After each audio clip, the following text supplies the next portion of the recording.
സിയാറത്തിന് വേണ്ടി നമുക്ക് അനുവാദം നൽകിയപ്പോൾ പോലും അല്ലാഹുവിന്റെ റസൂല് പറഞ്ഞത്, നിങ്ങൾ ഖബർ സിയാറത്ത് ചെയ്യണേ, അത് മരണം ഓർമ്മിക്കാൻ നിങ്ങൾക്ക് അവസരം നൽകിയേക്കുമെന്നാണ്.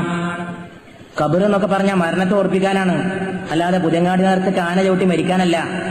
അതിനല്ല, ഞാൻ തുറന്ന് പറയാണ്. എനിക്ക് ആ കാര്യത്തിൽ ആരും പേടിയൊന്നുമില്ല. പേടുള്ളവര് പറയണ്ട. ഈ സമുദായം ഇവിടുന്നൊക്കെ രക്ഷപ്പെടാത്ത കാലത്തോളം ഒരു പുരോഗതി ഉണ്ടാവില്ല. മരിച്ചുപോയി മണ്ണടിഞ്ഞ നല്ല മനുഷ്യന്മാരുടെ ഖബറുകളിൽ ചെയ്തു കൂട്ടുന്ന തോന്നിയാസം ഉണ്ടല്ല, തോന്നിയാസം. അതിനേക്കാളും വലിയ തോന്നിയാസം ഈ ലോകത്ത് എവിടെയും വേറെ നടക്കാനില്ല. അപ്പൊ അതിന്റെ സീസണാണ്. നേർച്ചാന്നൊക്കെ പേരിട്ടിട്ട് നടക്കുന്ന തോന്നിയാസം. പുതിയങ്ങാടി നേർച്ചക്ക് കൂടി ആണുങ്ങളെക്കാൾ കൂടുതൽ പെണ്ണുങ്ങളായിരുന്നത്രേ. എനിക്ക് അത്ഭുതമില്ല. ഞാൻ എന്നോട് പറഞ്ഞ സുഹൃത്തിനോട് പറഞ്ഞു, അത് എനിക്ക് ഉറപ്പാണ്. കാരണം മാപ്പിള പെണ്ണുങ്ങളുടെ സ്വഭാവം അതാണ്. ഇവർക്ക് എങ്ങനെങ്കിലും പുറത്തിറങ്ങിയിട്ടൊന്ന് വിലസണം, അതിനുള്ള അവസരമാണ്. പക്ഷെ ആന ചവിട്ടി മരിച്ചു എന്ന് കേട്ടപ്പോ സംഗതി കുറച്ച് കഠിനായിപ്പോയി. എന്നാ അതിനെങ്കിലും പാഠം പഠിക്കോ? ഒരു പാഠം പഠിക്കൂല. കൊല്ലം 18 ആനയാണെങ്കിൽ അടുത്ത കൊല്ലം 38 ആന ഉണ്ടാവും. പക്ഷെ ഇതിലൊക്കെ എതിരെ ചെറുപ്പക്കാർ ചിന്തിക്കണം. അതിനാ ഇതുപോലുള്ള നാനാ പ്രദേശത്ത് നിന്ന് ആളുകൂടിയ സദസ്സിൽ ഞാൻ അത് പറയണത്. യുവാക്കളെ, നിങ്ങൾ വിചാരിച്ചാൽ അതൊക്കെ അവസാനിപ്പിക്കാൻ കഴിയും. നിങ്ങളിൽ മാത്രമേ നമുക്കിന്ന് പ്രതീക്ഷിക്കാൻ വകുപ്പുള്ളൂ. ഇതൊന്നും അള്ളാഹുവിന്റെ റസൂൽ അനുവദിച്ചതല്ല. അള്ളാഹുവിന്റെ റസൂൽ അനുവദിച്ചതോ? കിതാബ് ഓതണോ, ഇസ്ലാം ദീൻ പഠിക്കണോ? ഭൂമിക്ക് കീഴ്പ്പെട്ട ഏത് മനുഷ്യനെ അറിയാത്തത് അള്ളാഹുവിന്റെ റസൂൽ നിരോധിച്ച കാര്യമാണ്.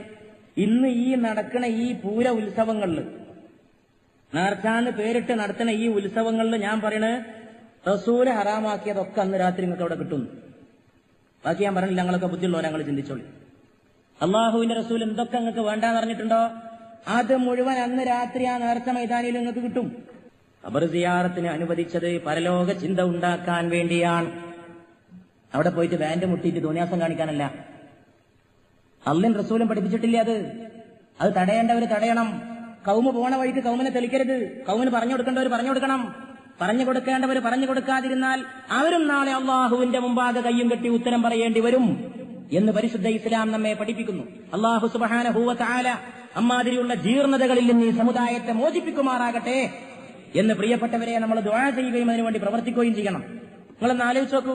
ഞാൻ വിചാരിച്ചു ഇമ്മാതിരിയുള്ള പരിപാടിയൊക്കെ സമുദായത്തിൽ കുറഞ്ഞു വരികയാണ്. പക്ഷെ കഴിഞ്ഞ കൊല്ലത്തെ ഈ വാർത്ത കേട്ടപ്പോ ഞെട്ടിപ്പോയി. ഇത് കുറയല്ല, ചില ആൾക്കാർ വളർത്തുകയാണ്. കുറയില്ല. കാരണം എന്താണെന്നറിയോ? അതിന്റെ പിന്നിലൊക്കെ കച്ചവടമാണ്, വ്യവസായമാണ്. കുറയില്ല. അത് ഒരു കൊല്ലം നടന്നിട്ട് അതിന് കുറെ പൈസ ഉണ്ടാക്കി ലാഭം ഉണ്ടാക്കുന്ന ടീമുണ്ട്.